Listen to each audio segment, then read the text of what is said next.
Makam jadi istana. Haidar bin Ali bermimpi bertemu dengan Tufail, sahabat Haidar yang telah meninggal dunia, bermimpi bahwa Tufail telah mendapatkan istana.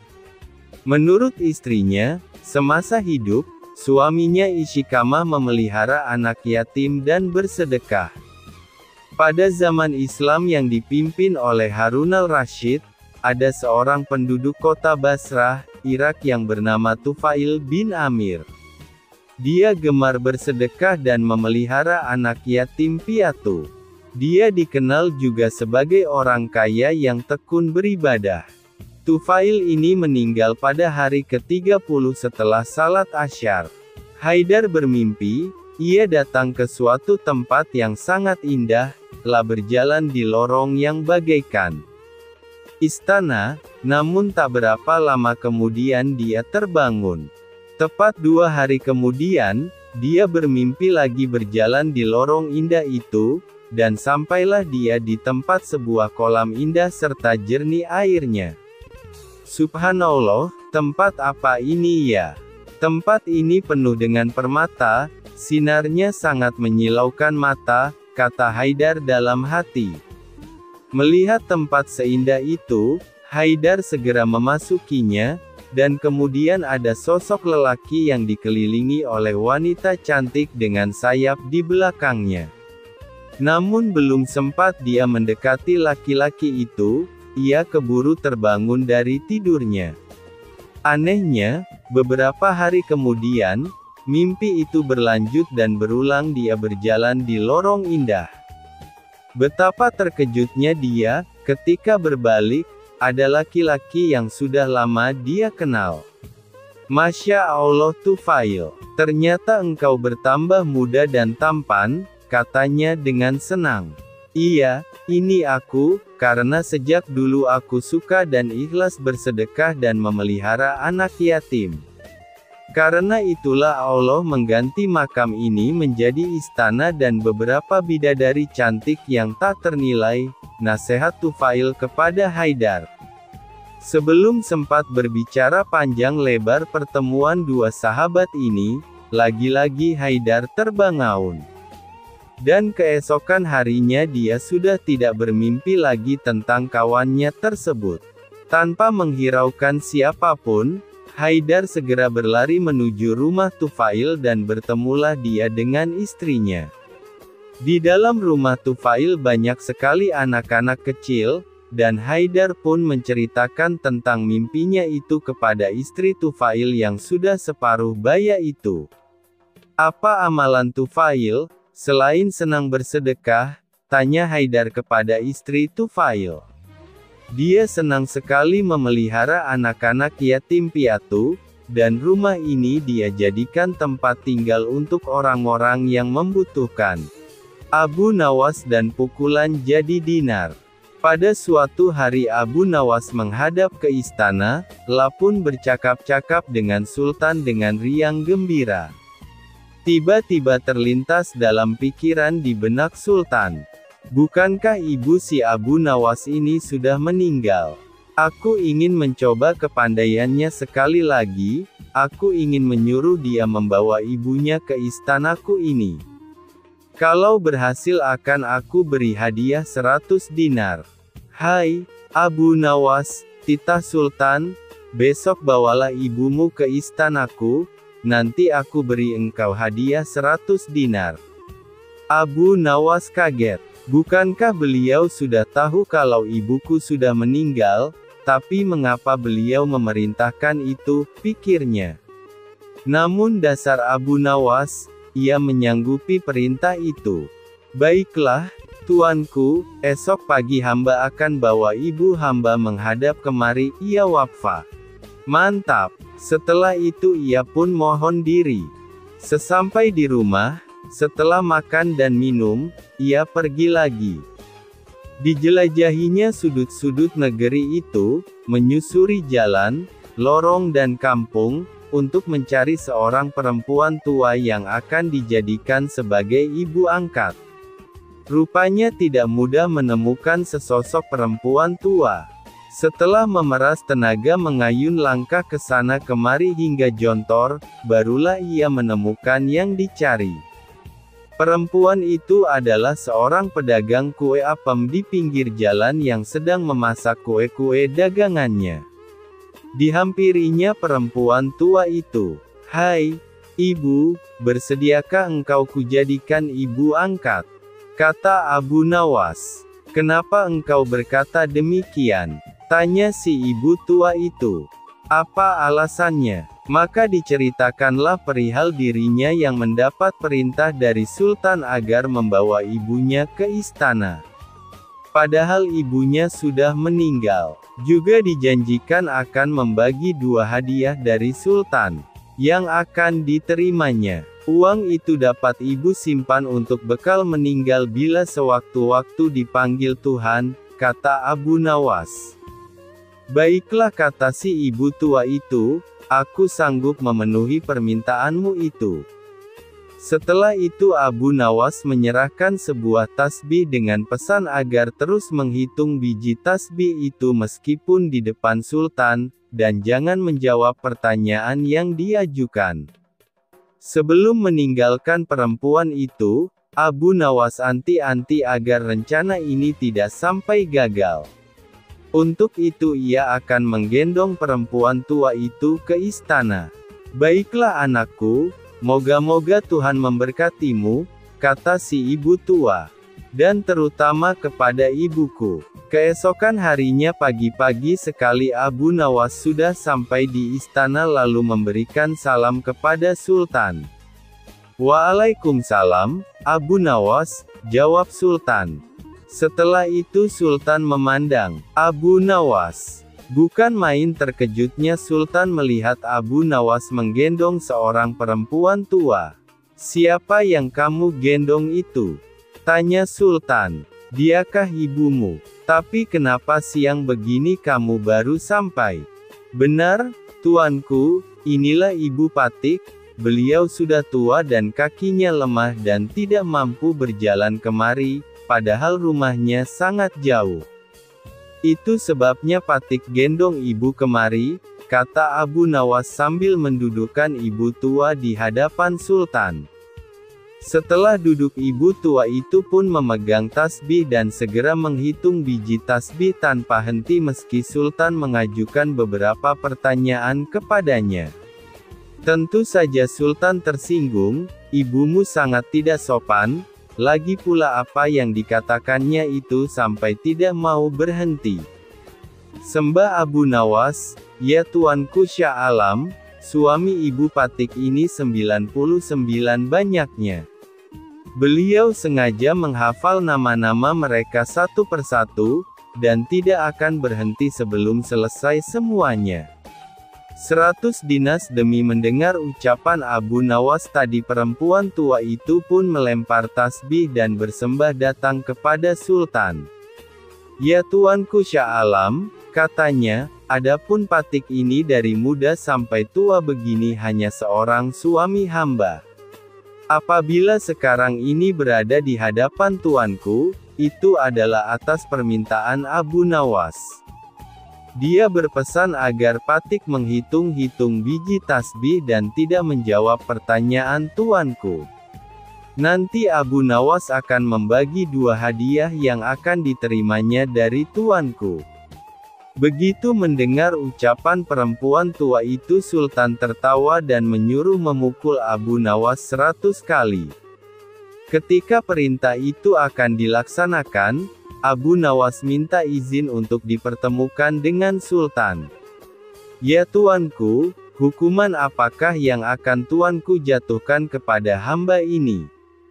Karena engkau berjanji kepadaku akan membawa ibumu kemari, aku pun berjanji akan memberi hadiah uang 100 dinar, tapi karena kamu tidak bisa memenuhi janjimu, dapatlah engkau 100 kali pukulanku," kata Sultan.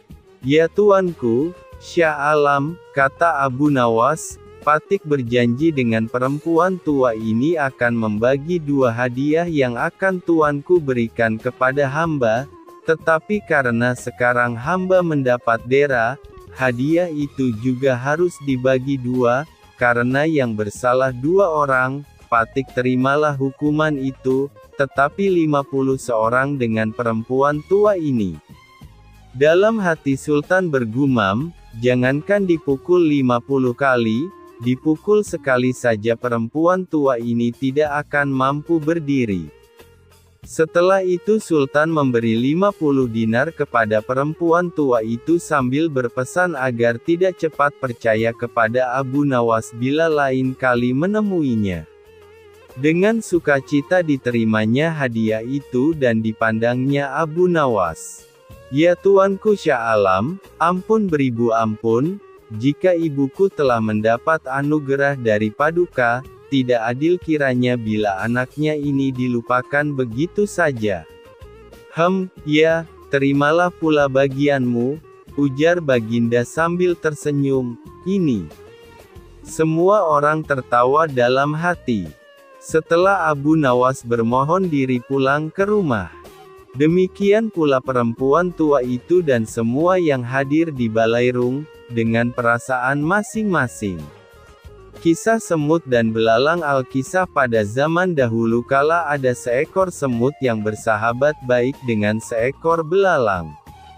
Mereka suka sekali berpesta. Setiap malam mereka akan menghabiskan waktu untuk berpesta, makan-makan dan menikmati minuman.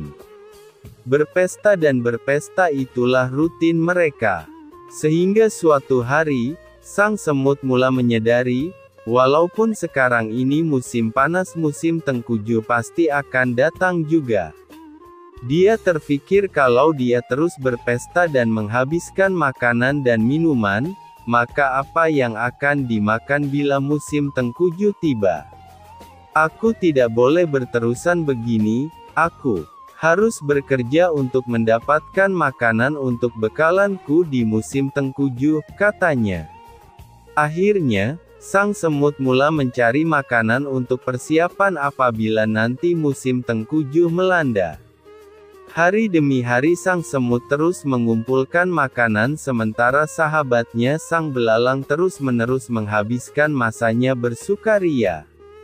Sang semut berkali-kali menasihatinya tapi hanya sia-sia karena dia tetap tidak mempedulikannya. Musim tengkujuh pun tiba, sang semut tidak lagi keluar mencari makanan.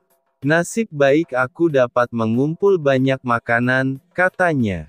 Suatu hari di musim itu, ketika sang semut sedang berehat dia terdengar suara ketukan dari luar. Tok, tok, tok. Sang semut menjenguk dari jendela dan dilihatnya sahabatnya, sang belalang yang basah kuyup dan sedang kedinginan menanti di luar pintu. Sang semut pun membuka pintu lalu menanyakan keadaan si belalang. Rupanya sang belalang sedang kelaparan karena sudah berhari-hari tidak makan.